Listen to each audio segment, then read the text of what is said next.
Good morning. Good morning, everyone. Great to see some familiar faces and some new. Welcome to the Dalí Museum. I am Joy Garrett Douglas, the Community Programs and Education Manager here at the Dalí. Thank you for joining us today for the Dalí's Coffee with the Curator series. Today is my pleasure to welcome our senior interpreter, Peter Tush, who will explore our new exhibition of 35 works from the Wines of Gala spanning collages, drawings, and paintings. But before we get started, we would like to thank the City of St. Petersburg for their continued support. Thank you, City of St. Petersburg. Thank you. And also, we would like to thank, on the behalf of the Dalí Museum, our members who make today, events like today, possible. Thank you to our members.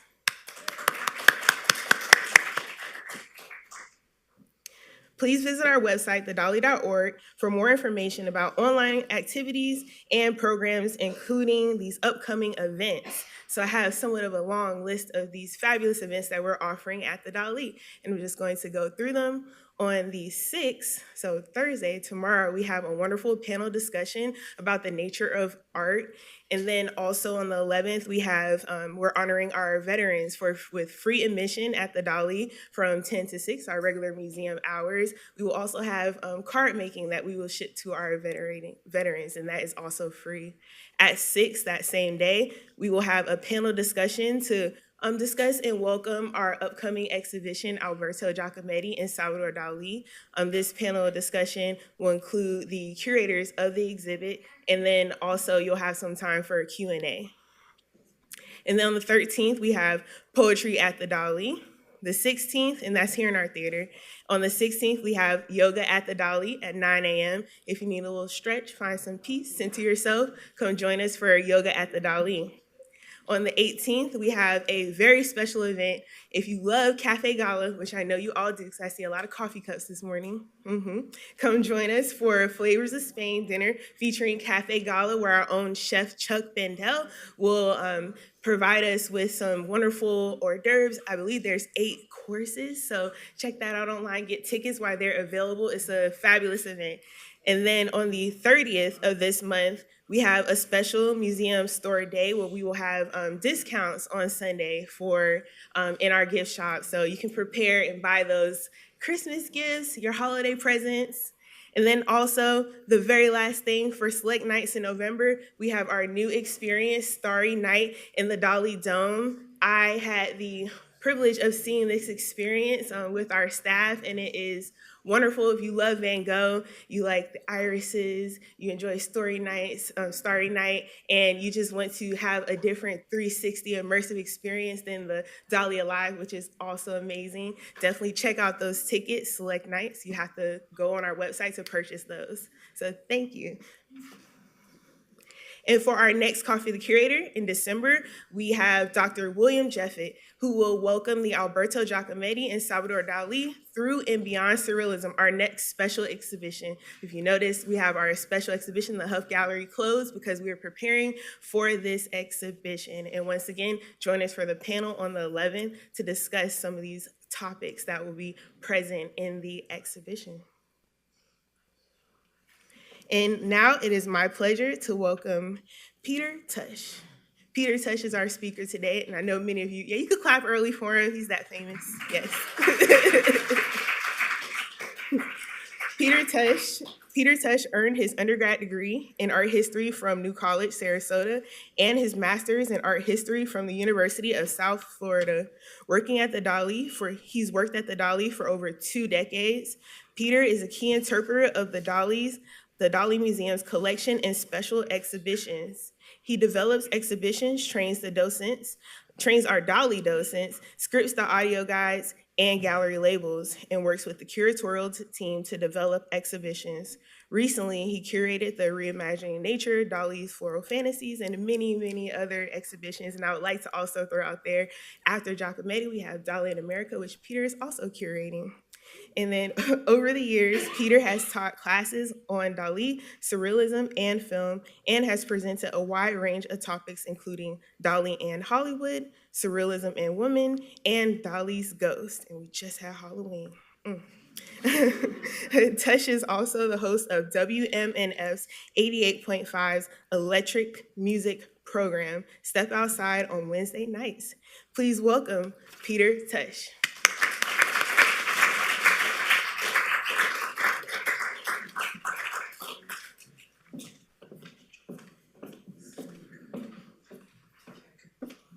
Good morning, everyone.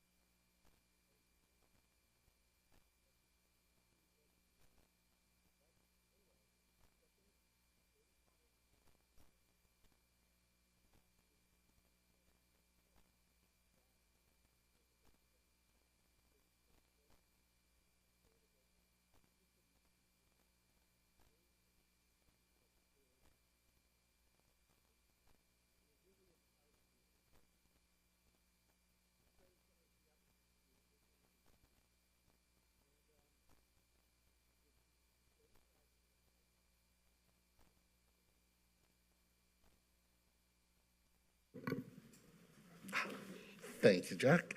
35 collages, drawings, and paintings atop, photographic prints. They were done between 1974 and 77, so they weren't all done in a weekend. They took time, as he was working on them.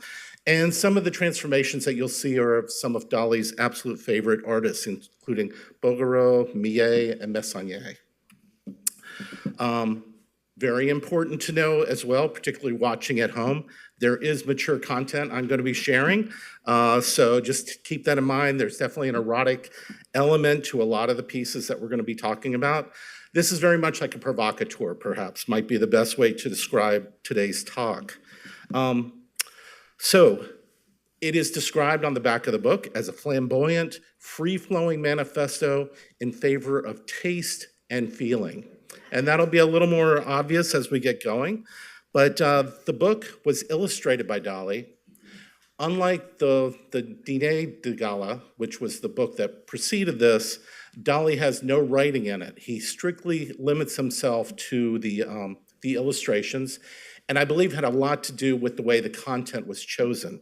But it does have two other writers, Max Girard, who was a good friend of Dalí's, who wrote a book on Dalí around the same period of time, and then a gentleman named Louis Orizet, who we will talk about in a few moments.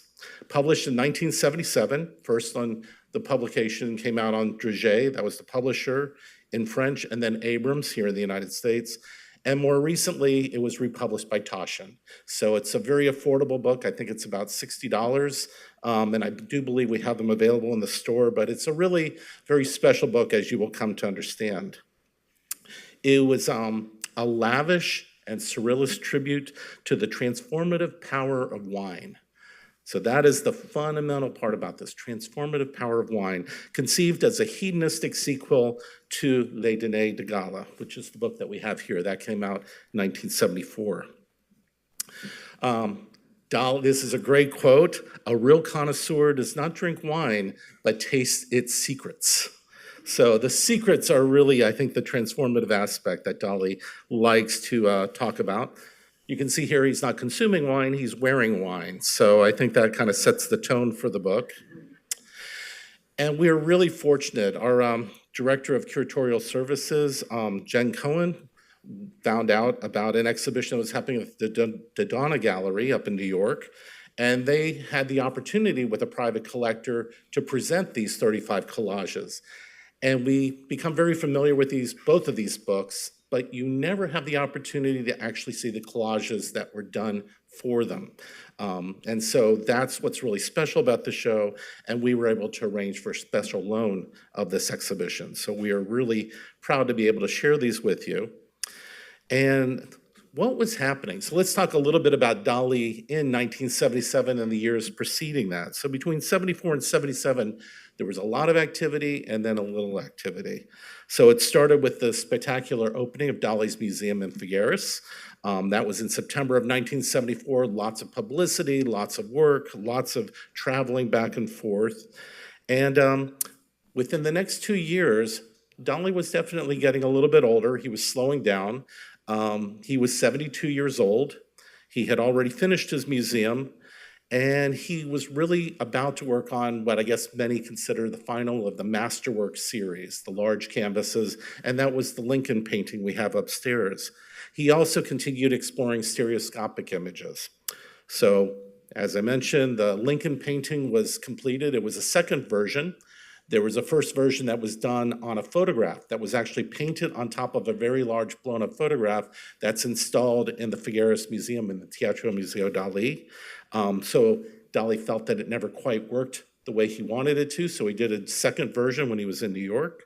And he also continued exploring three-dimensional images. So these two canvases are both painted by Dalí, and if you are to see them, there's a particular V-shaped mirror that would be placed between the two of them. So when you put your nose in the middle of the mirror, the two images would overlap, creating a three-dimensional effect.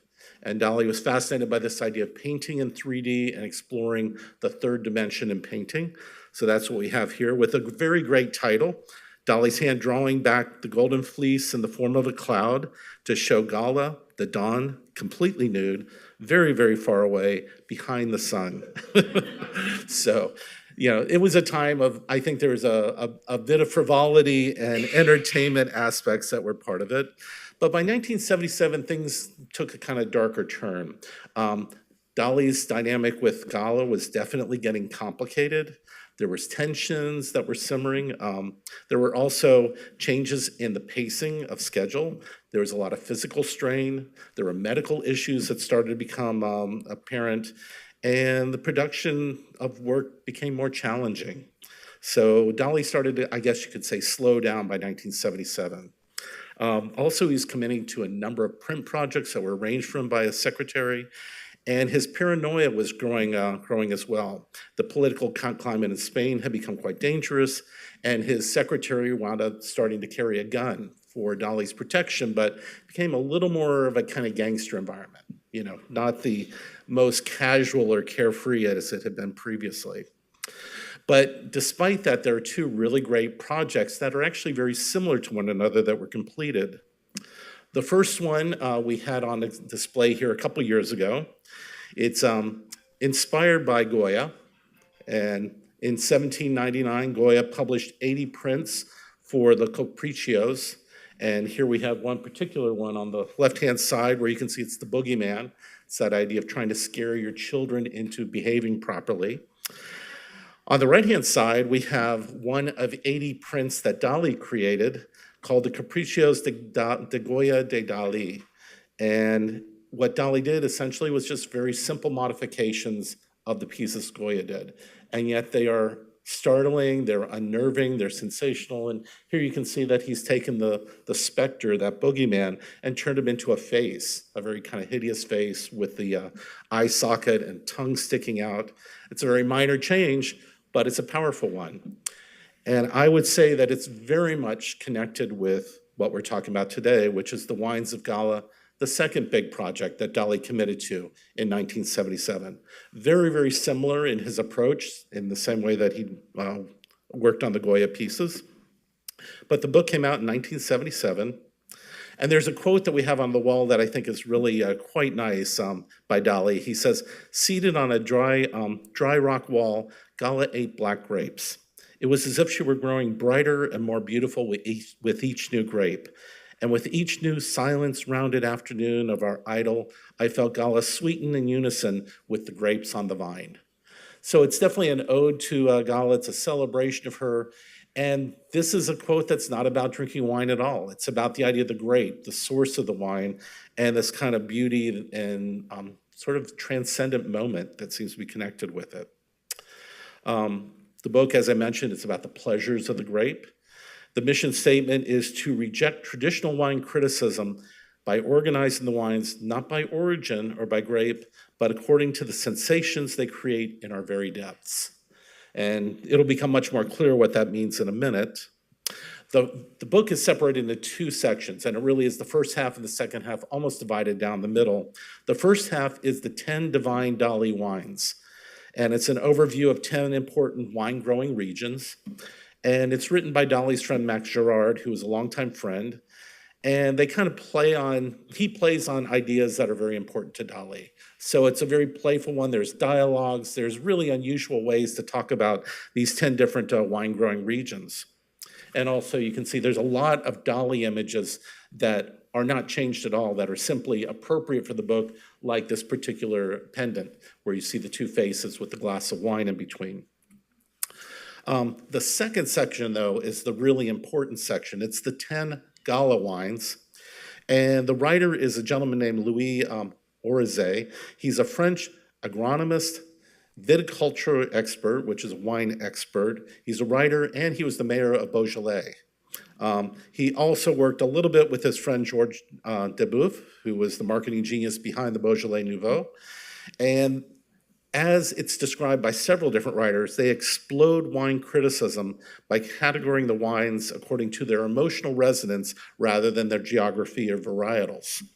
And what that means is that here's the 10 sections of the second half of the book. You have wines of joy, wines of purple, wines of aestheticism, wines of dawn, wines of sensuality, that one seems pretty easy, wines of light, wines of generosity, of frivolity, of veils, and of the impossible. You know, and it's just kind of mind-bending. It's like, what would you put under wines of frivolity as opposed to wines of purple? You know, and that's what makes this, I think, really intriguing. And there were a couple writers who really responded to this, who found this to be just absolutely what wine criticism needs. It's just throwing out the 1 to 100 rating of different wines based on, you know, their notes, and rather really treat wine as a sensual experience. So, for example, you know, they use metrics like the production method, the weight, and the color to find emotional kinships rather than by, you know, particular grape kinships. So, for example, the wines of generosity includes Madeira, California, Roussillon, whereas the wines of purple includes Beaujolais, Hermitage, Bandol. I've got to say, after reading this book, I really want to get my wine card out and start trying a lot of wine. It was so overwhelming, the sheer number of varietals that they brought together. But for those who are very familiar with wine, it's an absolute, like, top sizing the idea about what constitutes wine and wine ratings. And it's much more having fun with the experience of wine. According to the chronology that was put together a while back, in 1977, the book was awarded the Prix Montesquieu de Sommelier Français at the International Celebration in France, so it was recognized for what it did. And just to show you a couple of the layouts, they're just really lovely and strange, appropriately. So for example, the one on the left-hand side has a pairing of a beautiful sort of commercial photograph of this bottle of wine with a woman who is less commercially beautiful after Dalí has made some changes. And there's some, you know, some illustrations, some prints that Dalí did. I believe that's from the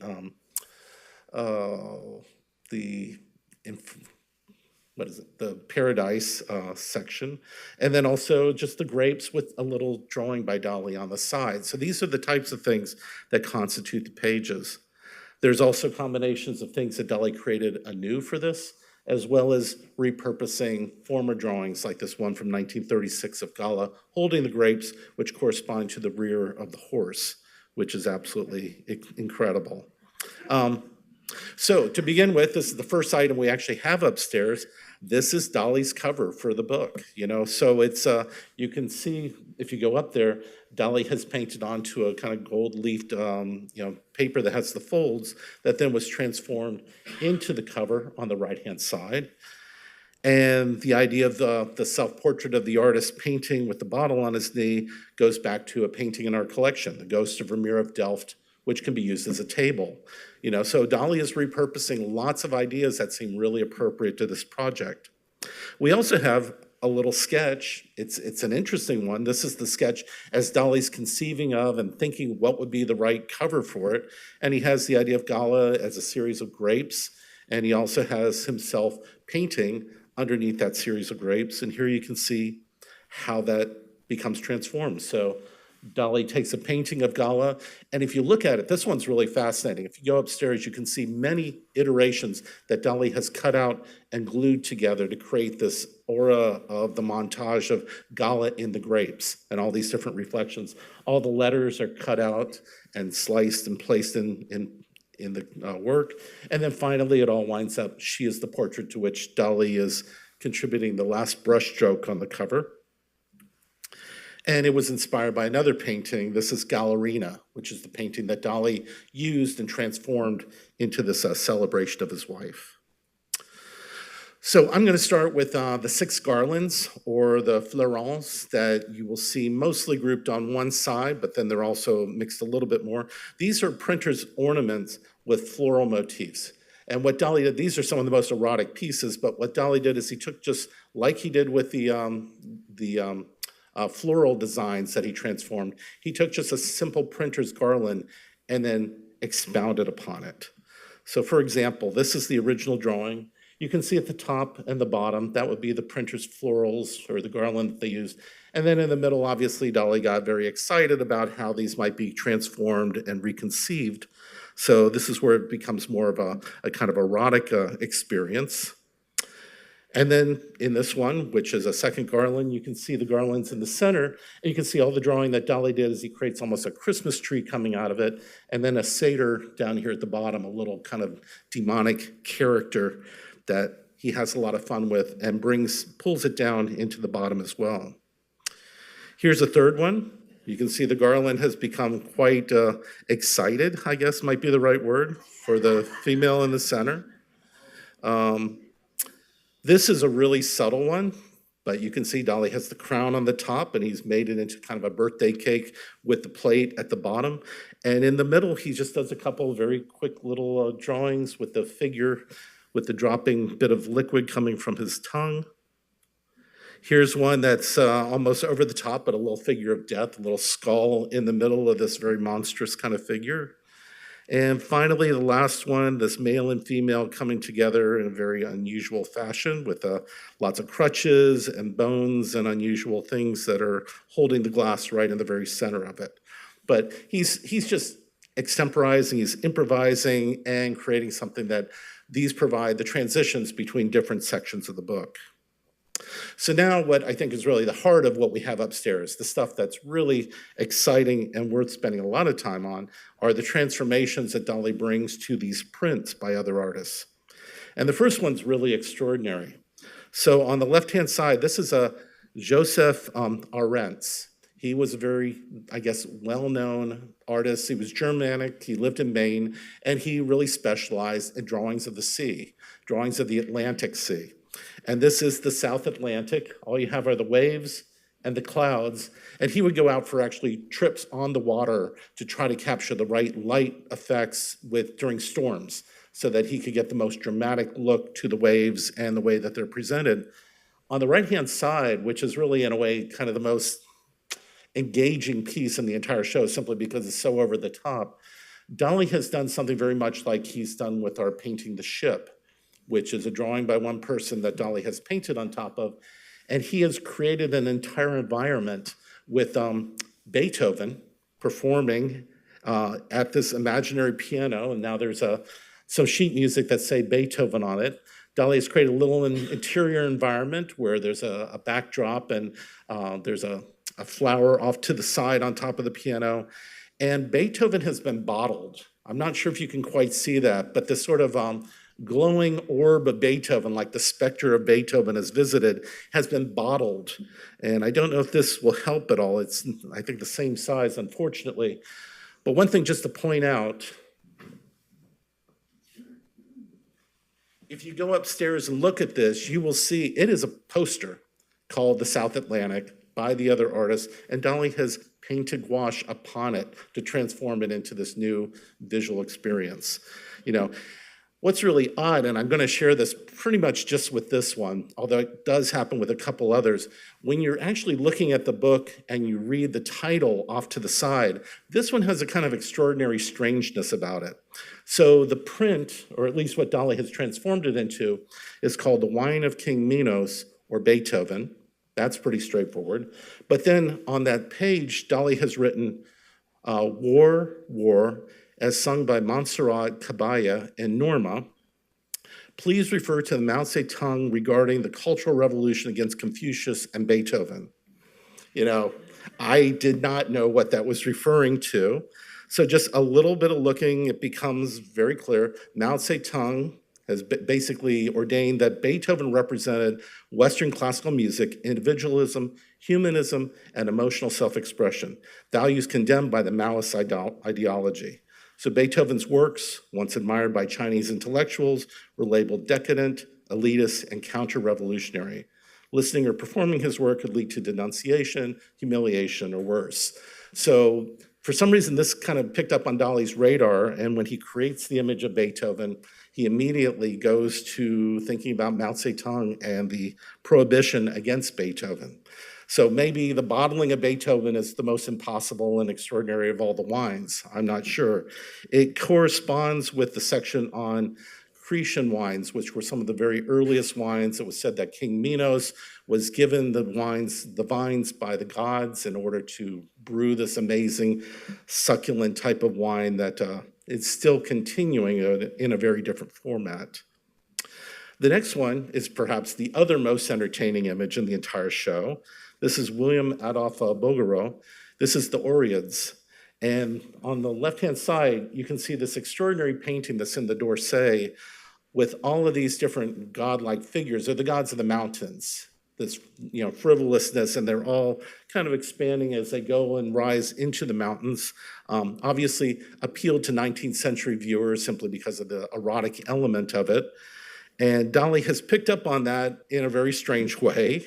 And he's also combined his own image. In addition to the Bouguereau, he also has a reference to this particular painting called the Phospheme of Della Porta, where you can see on the right-hand side the collage. So you see the face of the four faces glowing in gold. You can see the cypress trees behind them. And if you look at it, especially when you go upstairs, you can see it very clearly that he has cut out the Bouguereau part, placed it on top of his painting, and then I couldn't find the source of the kitty, but the kitty cat is somewhere else, and Dalí has painted upon that print as well. So it has become this great titled work, The Cat with the Wine-Loving Whiskers. And this corresponds to the section on Romane Conti wines, but it's pretty extraordinary. It is over the top, and it's definitely, we have a recreation of this that's been the centerpiece of Vinos, our event in April for the past, I think, 2 or 3 years. This one may be one of the most erotic. This is a Bouguereau on the left-hand side, Bacchante playing with a goat. So kind of one of those frivolous, joyous, young beauty playing with an animal. And then Dalí has transformed it and given it a very specific title. The goat's milk pierces the virgin, inventing the wine with virgin membrane. So very, very bizarre and over the top. And it's a simple change. You can actually go upstairs and see, looks like there's a collage piece inside of her body. And then, of course, Dalí has added a few other details. And then we have this one, which is extraordinary, and again, very strange. This is Bouguereau's Youth and Love on the left-hand side. And then Dalí has taken Youth and Love and compartmentalized her so that she's a chest of drawers. And there is a very convenient bottle of wine in her, I guess, left thigh next to a penis, which has been connected by a sprout that grows between the bottle and the body. And then she's sharing cherries with Cupid above. And Dalí has retitled it Drawers, Cherries, Cherries, Drawers. So, and again, he's taking time to do these unusual transformations, but I think in a way they keep with the spirit of wine and frivolity very well. And then this is the one major transformation that's actually not part of Dalí's section, but it's part of Gala's section. It's another Bouguereau. It's the Birth of Venus on the left-hand side. And if you look on the right-hand side, there are very few changes. It's really subtle, but that child putti at the top of the ceiling, top of the sky, is right next to an opening, and it's like a vessel that's pouring wine from the heavens down onto the figures that are gathered. I think the conch shell then becomes probably a vessel, like a goblet, rather than a musical instrument. And you can see just a few simple swishes of what appear to be wine flowing through the space. So there it is as it's finished. Dalí didn't change the title of it. And then this is perhaps one of the other more erotic pieces. This is a Messonnier, a very nondescript image, La Berge de Pont de Poissy from 1889 in the D'Orsay. And Dalí has taken a detail from it and added a few unusual changes that essentially it's a specter that's rising up between the two horses. And from part of the arm, there is now a hose that's connected and pouring liquid onto the horse, which is then forming puddles. And if you see the woman, she's holding a bottle, and the bottle seems to have a hose that's sucking up, I guess, the liquid as it's pouring down onto the ground. So it's like a vacuum collection, I suppose. It's very strange. Of course, there's a crutch holding all the apparati together, but it is truly bizarre. And the title of it upstairs is Appearance of an Erotic Spectre. Very straightforward, and that seems fair. In the book, it's titled The Blood of the Fossils, which is a very kind of different take. It's not radically disjunct with it, but some of the titles in the book do not match the titles as they were presented in the original collages. So I don't know what point which one changed, whether it's the collage titles or the book titles, but they are the same images. And of course, Dalí had to pay homage to the great Millet. This is a simple transformation of the Angelus, where in the print, Dalí has then doubled the Angelus couple one more time and then bottled them. I don't know if you can quite see it, but there is a red bottle in the backdrop, which is the Angelus couple as one bottle with a little cork in the top, so that the wine of the Angelus is to be enjoyed and all that represents for Dalí. It's really kind of nice. There you can see it a little more clearly. And he changed the title to 7 times saying Angelus, Angelus, Angelus, Angelus, Angelus, forever. With the Chateau d'Yquem, which I had never heard of, but apparently one of the most expensive of all wines that are possibly out there, very sweet wine, considered since the 1800s to be the absolute most exceptional wine of all. The things you learn.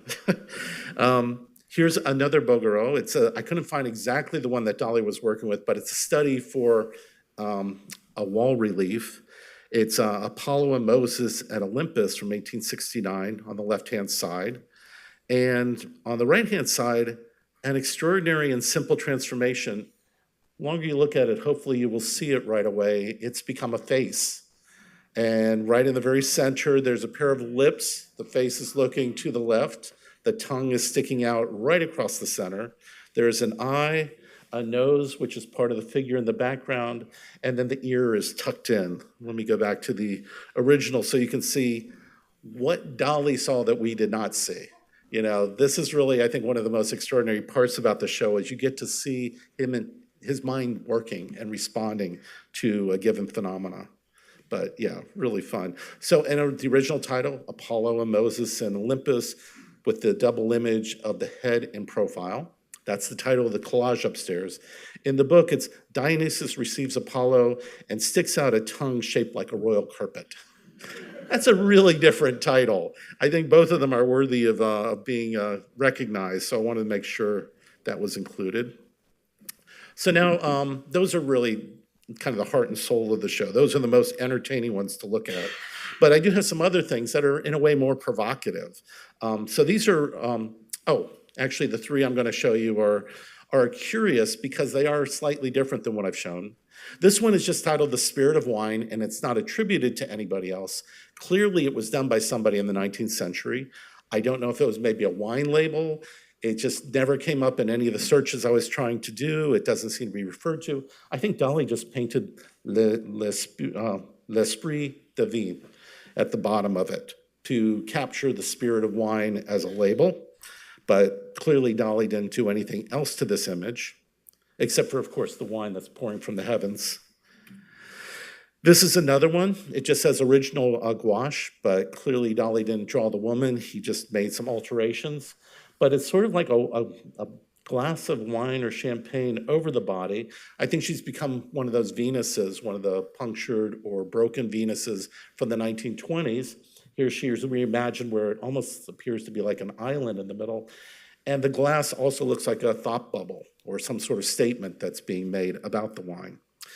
And this very curious sort of, there's an image underneath the image that's on a piece of wood. I don't quite know what the intent was there, but it's interesting to look at. It seems rather haphazard. This might be the most extraordinary drawing in the whole show. This is called Hallucinatory Scene. It was done in 1974 and then included. And I believe that the only part that's original is on the left-hand side, the one circle, and then the floral elements on the bottom and top. All the rest of it has been basically mimicked in the style of, but by Dalí adding this extraordinary sort of over-the-top psychedelic surrealism of melting figures and things that are being pierced and drooping. There's a figure on a bike at the very bottom. There's a number of those self-portrait great masturbator figures all through the piece. There's the woman sticking her tongue out who's riding on this pipe, and it's just all so over the top and so extraordinary in a way, how Dalí embellished and amplified whatever it was that he saw in that first image to the left-hand side. So that's one to spend some time looking at upstairs. And then this is a very simple piece, and it's kind of fun when you look at it in person. It is simply just a cutout of everything on the bottom with the three figures, and then Dalí has just embellished with a couple glasses at the top and sort of some garland explosions happening in space. So it has the same sort of feel of this, but far, far less changes have been made to it. And then there's this. And I think what it is, I think it's a snapshot of like the what is it called, the Green Knight, the sort of King Minos of the grape, so that you can see the sculpture of the grape and probably part of almost like a gate of some sort. It looks like it's done in wrought iron that's been photographed. And then Dalí has added all the rest of this to it, turned it into a person, splayed out. You can see the two arms are missing with bones piercing. The two legs are at the bottom. Blood is flowing forth, which is the blood of the wine. It all has a very Halloween vibe to it. You know, it is very much a transformative horror that's being presented to us, but it's right in the middle of the piece. Anyone who has drunk wine knows how to forgive drunkenness. It's a great title. That one really does capture this. I'm not quite sure I want to be dealing with a person that's this drunk, but... And then there's this very disturbing and strange image. This is the noble rot of the Sauternes grapes. And I also discovered about noble rot. I was unfamiliar with that, but some of the sweetest and most extraordinary wines are the result of a particular kind of a varietal of white wines that get a kind of gray fungus on them. And they have to be picked grape by grape, specially prepared, and they produce an extraordinary kind of wine if you know which varietal responds this way and what to look for. So it sounds like a very unusual practice, but these are some of the most expensive wines that are the result of the noble rot. So perhaps that's what we're seeing here as well. I'm not sure. The harvest, these are the last ones I'm going to be showing are much more quick to go through, but definitely worth taking a quick peek. So with this group of images, Dalí has gone to some of the rich hours or these manuscripts from the medieval period that were done that showed some of the different processes of harvesting and producing wine from the grape. And so I'm going to show you, this is a particular page. It's the Grape Harvest from the Book of Hours of the Duchess of Burgundy. And Dalí focuses on the detail over here. And on the left-hand side, you can see clearly all that he's added is a line. And that's what he's done to almost every one of these. And it's almost like involving the senses, and it's like transistor plugs. So Dalí was fascinated by transistor radios. He was fascinated by, you know, kind of computers that required these kind of cords to jumpstart them. But here I think that this man is not very happy with what he's detecting. I think might be the best way to say it. Here's a very different detail over here, the gentleman in the tree is cutting down and pruning, and the gentlemen here are collecting. And their two mouths are both seemingly responding to the grapes that they're pulling. You can see these kind of black tongues or black wisps that seem to connect them with the flavor. There you can see it a little more clearly. Very much like that kind of garland decoration that Dalí uses on some of the other pieces.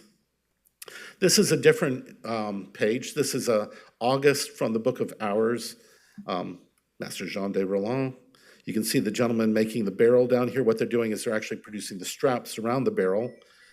And here they're, I think one is sensing the taste, the other is sensing the smell, but there also seems to be some sort of protruding hair that's coming out of the bottom of the barrel.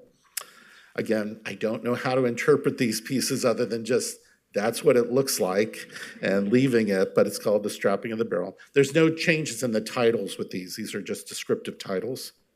Here's another detail from the same work, and this one's more disturbing. This is definitely something unfortunate has happened to this person, and I believe this relates to the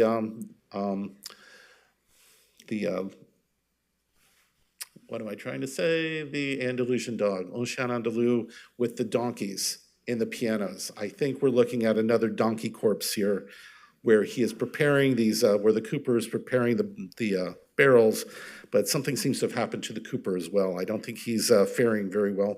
And then Dalí has added this little flourish of a kind of trickster running off to the side. I don't know if you can see it on the bottom right. Different tone with the same piece. And then we look to a different book of hours. This is the month of October by Rohan. And this detail here, all Dalí has done is use that same sort of black line as if he's woven the two figures together. So the only alteration is right there in the very center where they seem to now be two parts of the same person, sort of a human centipede type thing, I guess. And then this is the month of October again, and a little bit lower, Dalí has focused on the gentleman who is bringing the barrel of grapes and turning the grapes into wine. And here you can see one of those extraordinary transformations where Dalí has looked at it long enough to recognize, oh, the gentleman on the left-hand side starts to resemble a nose, and the gentleman in purple starts to resemble lips. And maybe if I put something that would be an eye on the upper right-hand side, that would create this extraordinary face. This is very much like one of the peasants who's in the field working this, where you can see the barrel has become his chin, and it's just pretty extraordinary. You know, it's one of those transformations you don't expect, but when you suddenly recognize what's happened, part of the fascination is what all has Dalí changed. You know, inside of the basket that that gentleman's carrying, he now has a large ball, which has become the one eye, and then the little house, which is also an eye.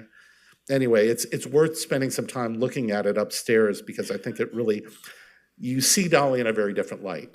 You know, that Dalí becomes really engaged by some of these pieces, and there you can see it more clearly, the face. And then the last one of this group is it's not actually a book of hours. This is actually a wall relief in Italy. It's a 1400, a fresco from the 1400s, grape pickers pressing grapes. And you can see the detail Dalí has chosen is in the middle. So they're pressing the grapes and the gentleman is bringing grapes to them. And on the right-hand side, you probably can't even see what's changed. The gentleman on the right seems to be breathing, you know, or at least, or spitting, or doing something, but there seems to be just a few lines coming from his mouth.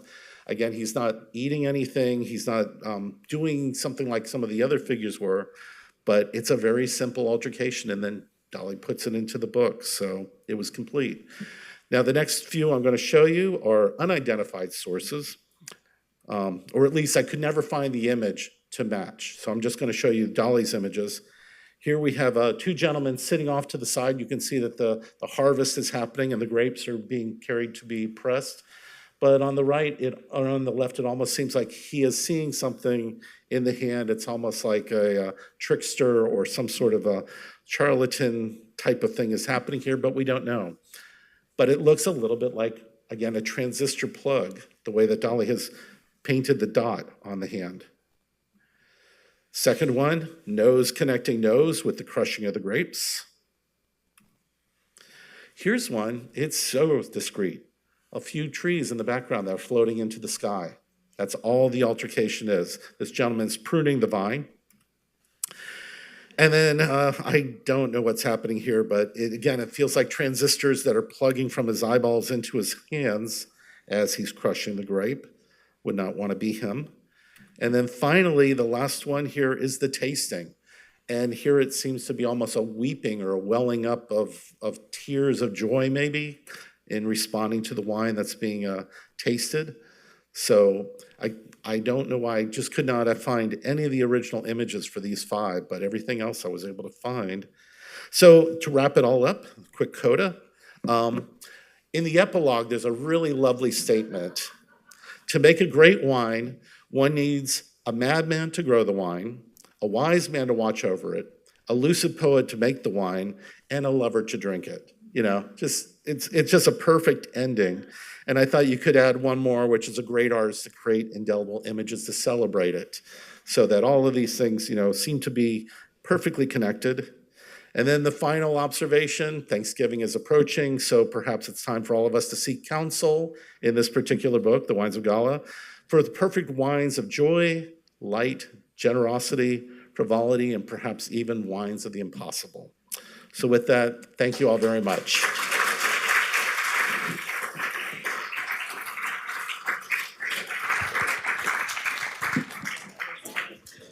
And if anybody has any questions, I'd be happy to try to answer them. Yes. Hello, thank you. It's really amazing discussion. So my question is, since the book was done in like 76, Right. around there, and he was alive, obviously, and the book was published, and nobody asked him questions? The idea of appropriation, Dalí sort of sets a certain standard for why I think there's been so many laws over the past several decades. It's that it's extraordinary. It's a third of the book is other people's work. I don't know that they were licensed. Certainly he just did simple changes or extraordinary changes. But in every case, a lot of these obviously are public domain, but not all of them. You know, the gentleman from Germany, who's the Atlantic Sea, he was alive. He didn't die until I think the 90s, but I don't know if anything was ever pursued by anybody to ask about that. But Dalí was a collage artist and an appropriator, so he was one of the first. And nobody asked why, what those felt marker things? Not that I have discovered. And he does it also with the Goya.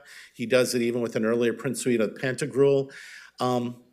It's just such a nebulous area that I don't think any scholars have really talked about it. So yeah, hopefully this talk might lead to some discussion about these details. Yeah, it's fascinating. Thank you. Thank you. Anybody has any questions, raise your hand so we can get you the mic. My understanding is that Dalí had a bad experience with drunkenness when he was a young man, and that he shied away from alcohol and probably did not do drugs because he was drugs, but also, even though he's hanging out at the factory with Andy Warhol. But that's my understanding. How does that illuminate this book and this art? So very quickly to share with you all, there's a really wonderful passage. It's about 3 pages in Dalí's autobiography, The Secret Life, where he talks about, as a student in Madrid, he goes on an incredible bender with his friend Lorca. And it's one of the most enjoyable reads in the entire book, simply because of the amount of hyperbole Dalí's able to bring to it, with the way he gets sick, the way he deals with it, the way people around him. I think the takeaway, though, the simple takeaway is Dalí decided at that point he was not going to go on any more benders. That was a period of his life that was over. And he is described by some people as a teetotaler, but certainly I think Dalí was a person who probably drank wine with meals, as did almost all Europeans at that time. So I know for sure that he drank wine. I also am pretty convinced he never got drunk on wine. I think that after those experiences as a student, he just forbid it from his life. He was disciplined enough to know that that was something he didn't want to do. In the same way that drugs, I think he was terrified of losing control under that kind of situation. Not to say he wouldn't try a different wine, to see what the taste was, but I think he's more interested in the idea of the wine than he probably was with the wine itself. Yeah. Any other questions? Okay, well, thank you all for coming and happy Thanksgiving.